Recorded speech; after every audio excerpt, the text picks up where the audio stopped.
We don't pay six figures for a pretty smile and friendly phone calls. That's what my manager told me after I brought in over $11 million in sales in less than a year. I laughed in disbelief, not because it was funny, but because I realized I was no longer waiting to be valued.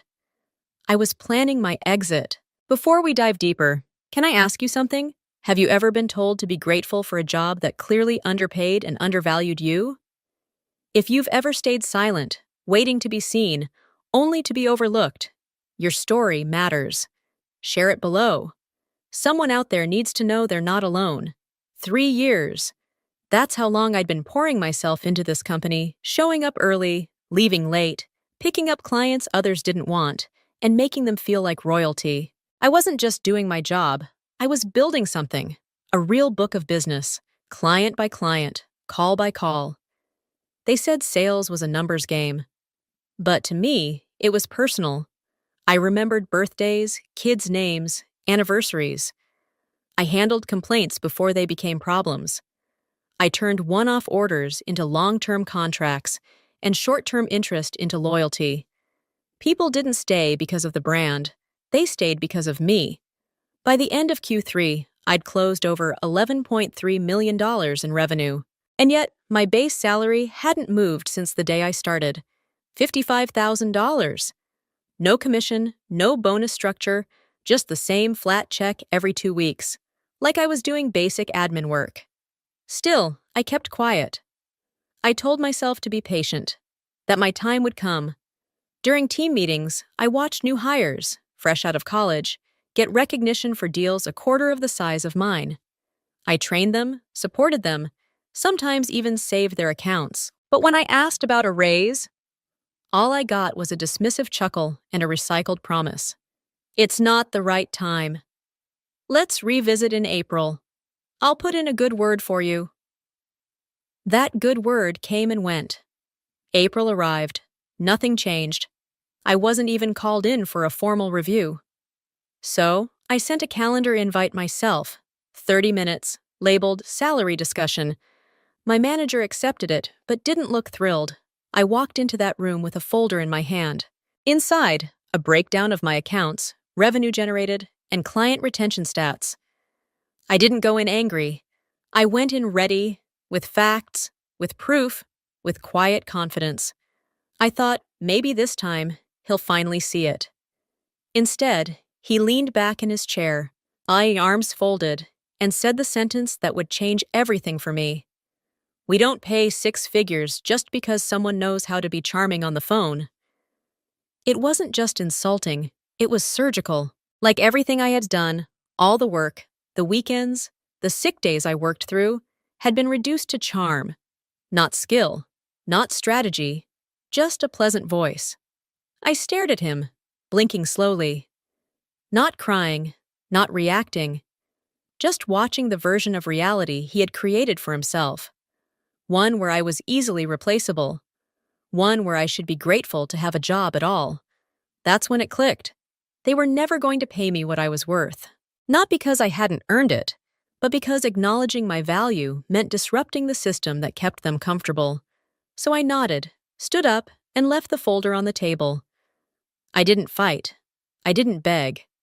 I just started planning my way out, with the same precision I used to close every single deal. I didn't submit my resignation that day. I didn't even storm out. I walked back to my desk, answered 2 client emails, and stayed until 5 p.m. like nothing happened. Because even in that moment, after being insulted, devalued, and reduced to a voice, I still hadn't let go of hope.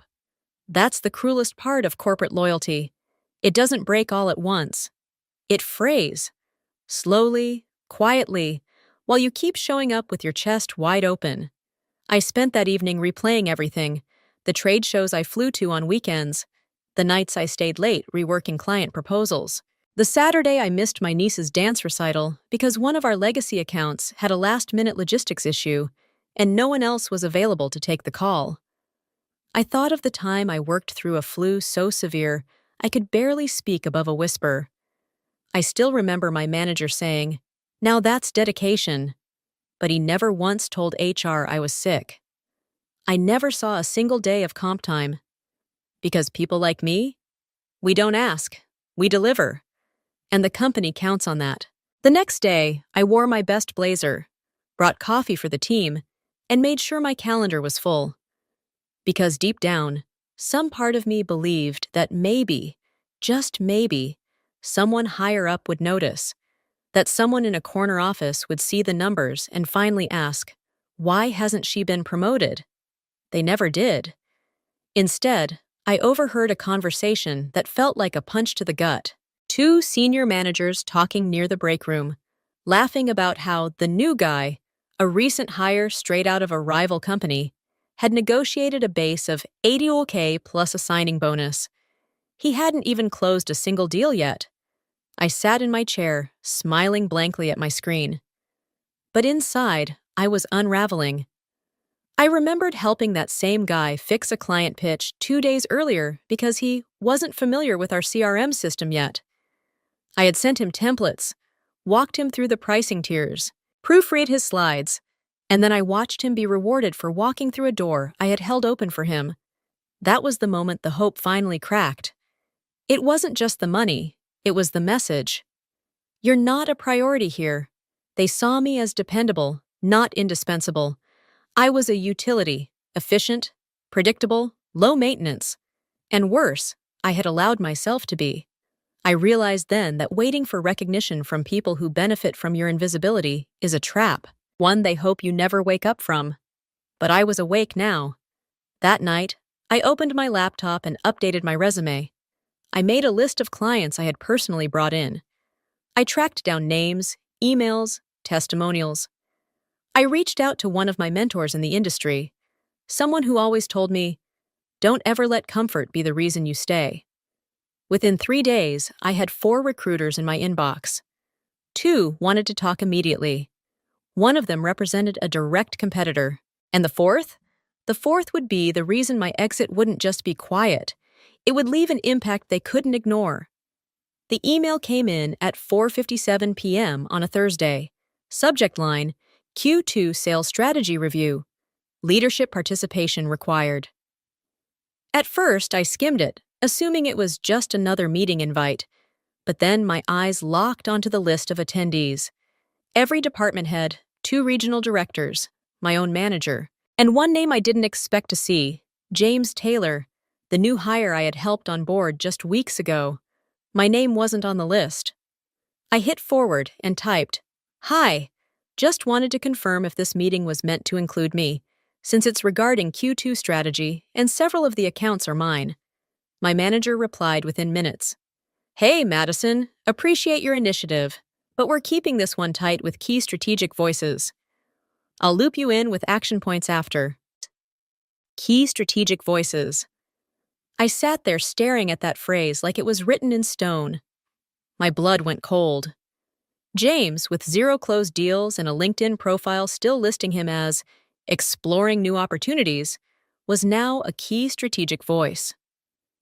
Me, after 11 million in sales, 3 years of performance with no complaints, and a client retention rate that kept the West Coast numbers afloat, was just someone to be looped in after. I didn't reply. I didn't even close my laptop. I just got up, walked to the nearest restroom, locked the stall door, and let myself finally feel it. Not tears. Not a breakdown.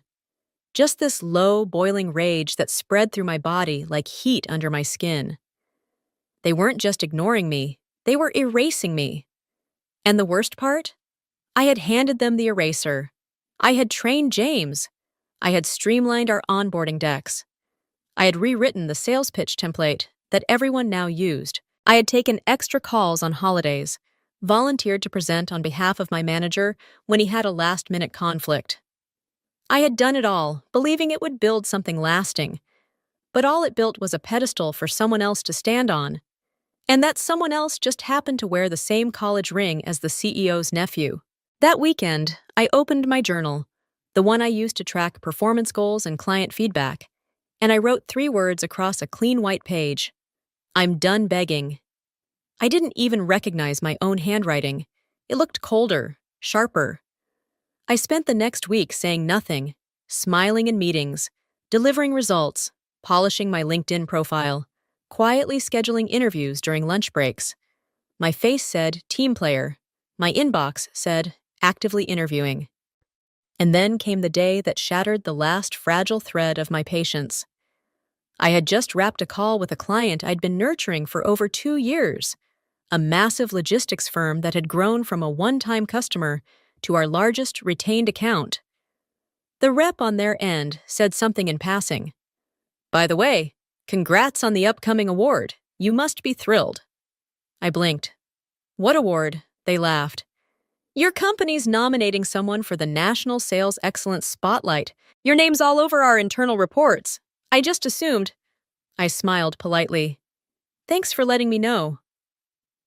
I hung up and immediately walked to my manager's office. I just heard from a client that we're being nominated for the NSE award. Can I ask? Who's being submitted? He didn't even look up from his screen. We decided to go with James.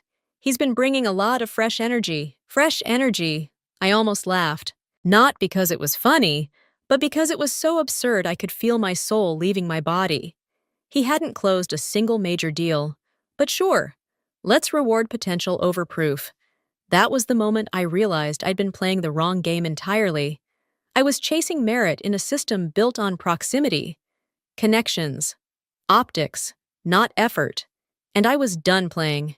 That night, I accepted the job offer from our competitor, not the first one that reached out, but the one that saw my worth without needing to be convinced.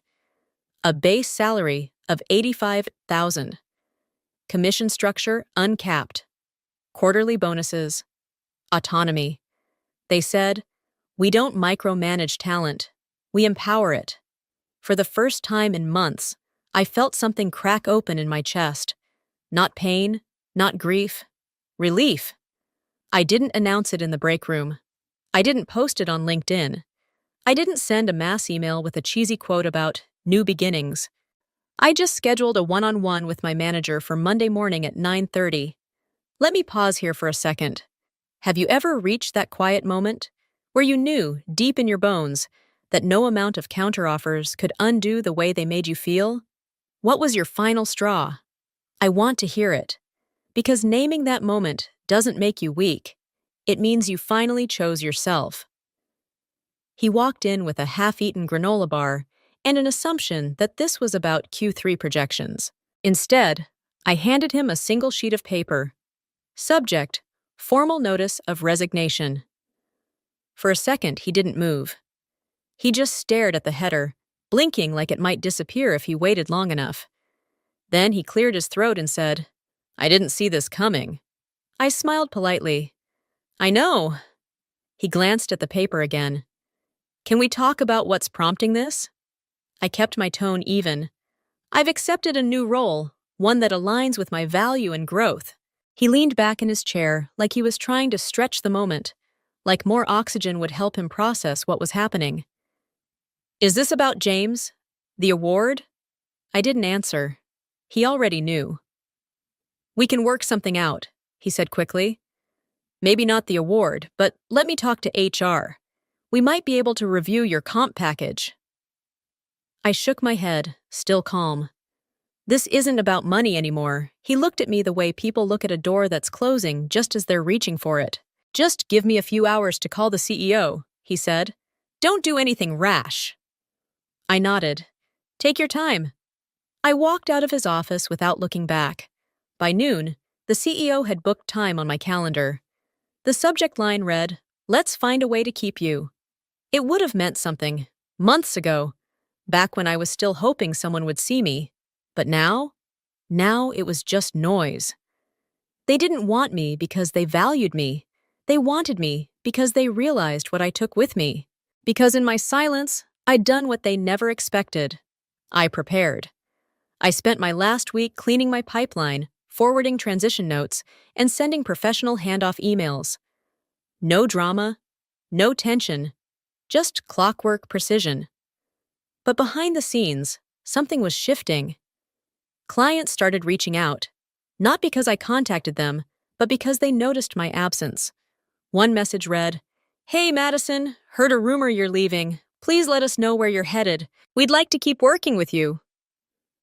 Another came 2 hours later. If you're not our account rep anymore, we'll be reevaluating the relationship. I didn't respond, not yet. The leadership team didn't know it yet, but the house they built wasn't stable.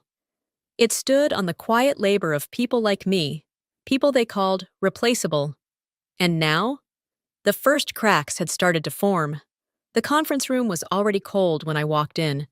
Maybe it was the air conditioning. Maybe it was the tension. 3 men sat at the end of the glass table. My manager, the head of sales, and the CEO. Each had a leather notebook in front of them, untouched cups of coffee, and the look of people who thought they could still win this. Madison! The CEO stood as if to disarm me with manners. We're glad you made time to talk. I nodded, placing my resignation folder on the table without sitting down. Of course. I figured you'd want clarity. My manager gestured toward the seat across from him. Please sit. Let's be constructive. I sat, but I didn't lean in. I didn't smile. I waited. The head of sales went first. Let me cut to it. You're a valuable asset. Losing you would set back the West Coast account significantly. We think there's still a way forward. The CEO nodded like a pastor about to deliver grace. We'd like to offer you a new compensation package, $70,000 base, plus a $30,000 signing bonus, immediate promotion to senior account lead, and we'll put you in for the next round of awards. That sound like a fair place to start? It was a good offer, on paper, maybe even a great one for someone who hadn't seen what I'd seen behind their curtain. But I didn't flinch. I folded my hands. Then I asked quietly, if I'm worth $100,000 today, what was I worth last month? Silence. The CEO blinked. Excuse me? I looked directly at him. When I asked for a raise 4 weeks ago, your manager told me I wasn't a strategic voice. He told me we don't pay 6 figures for charm. Was that your directive or his interpretation? He shifted in his seat. We've had to reevaluate things recently. No, I cut in. Calm, precise. You didn't reevaluate. You panicked. My manager opened his mouth, but I held up a hand. I know how much revenue I've generated. I know how many accounts I've saved. I know how many people I've trained who now outrank me. And I know exactly why this offer is on the table now. Because I'm walking away. And because you finally realized I was holding up more than you thought. A flicker of something passed through the CEO's eyes. Recognition. Maybe even respect. But it didn't matter. Here's what you're not seeing, I continued. This isn't about money anymore. It's about how easily I became invisible to you. How I had to threaten to leave before anyone in this company asked me what I needed to stay. The room stayed silent, so my voice filled the space like truth in a vacuum. Clean. Unavoidable. I'm not staying, I said simply. I've accepted an offer from a firm that didn't need a resignation letter to value me. The head of sales tried one last time. We can still improve the offer. Name your number. I smiled. You're still thinking like I'm negotiating. Then I stood up, picked up my folder, and looked at each of them one last time.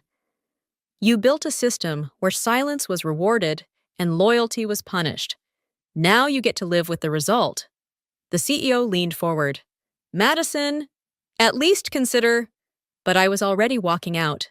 By 4:00 p.m., I'd turned in my badge, sent a brief thank you to HR, and cleaned out my desk. No dramatic exit, no goodbye party. I walked out with the same grace they mistook for weakness. But that weekend, my inbox told a different story. 7 clients. 3 of them top-tier accounts. All asking for my new contact information. Not because I'd told them, but because they noticed the shift. They felt the silence. And they didn't want to be left behind. By Monday morning, the company had lost its grip.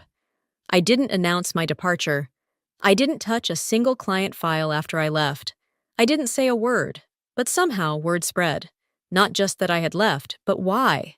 Clients didn't care about titles. They cared about trust. They cared about consistency, responsiveness. The human being who remembered their kid's graduation date or who pulled strings to get product shipped overnight when systems failed. That person had been me, and now I was gone.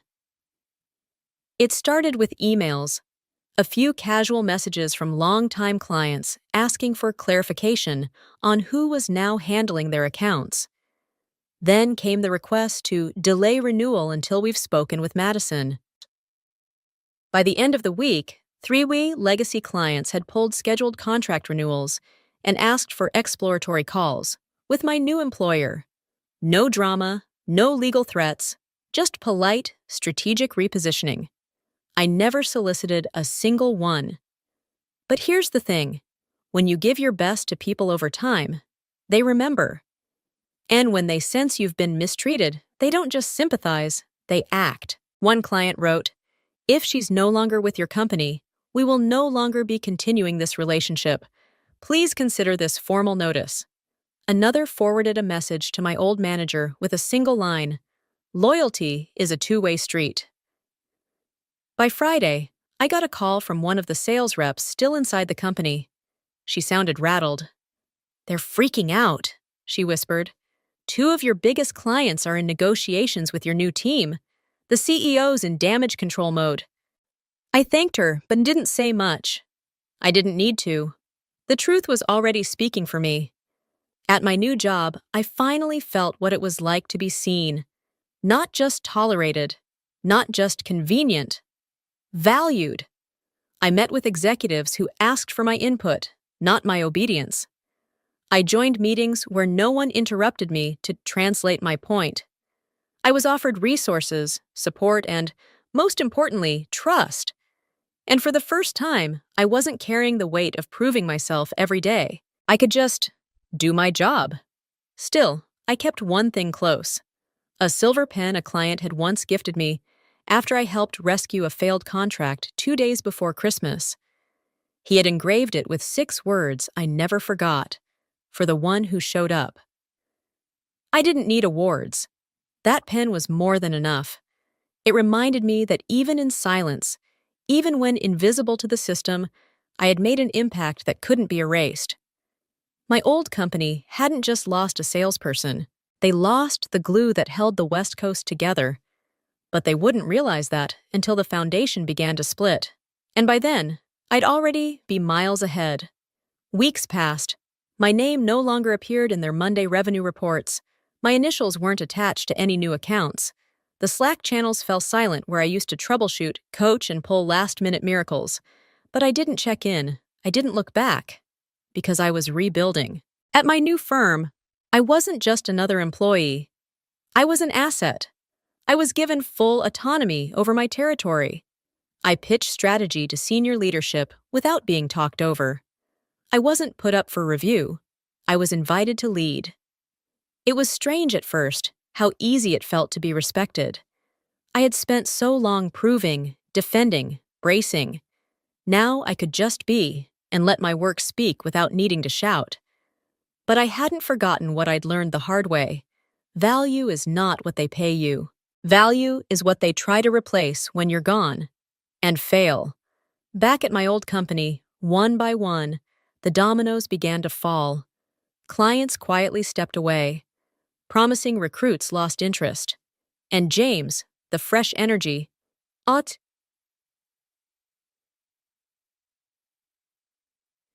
couldn't maintain what he'd inherited, not because he lacked intelligence, but because he never earned trust. And no amount of buzzwords or bonus checks could buy that. I heard, through someone still inside, that they eventually split my accounts across 3 different reps. 3 people, to replace one woman they once told wasn't strategic enough. I didn't feel triumphant. I felt free. And in that freedom, I found clarity. I was never asking for too much. They were offering too little. If you've ever been told to be patient while others leapfrog over you, or if you've ever watched someone get rewarded for potential while you carry results, please hear me. You are not hard to work with. You are not too ambitious. You are not asking for too much. You're asking the wrong people. Sometimes walking away isn't giving up. It's finally choosing yourself. Have you ever left a job that didn't see your worth, or stayed longer than you should have, hoping things would change? Tell your story, because the silence that once held us back can now set someone else free.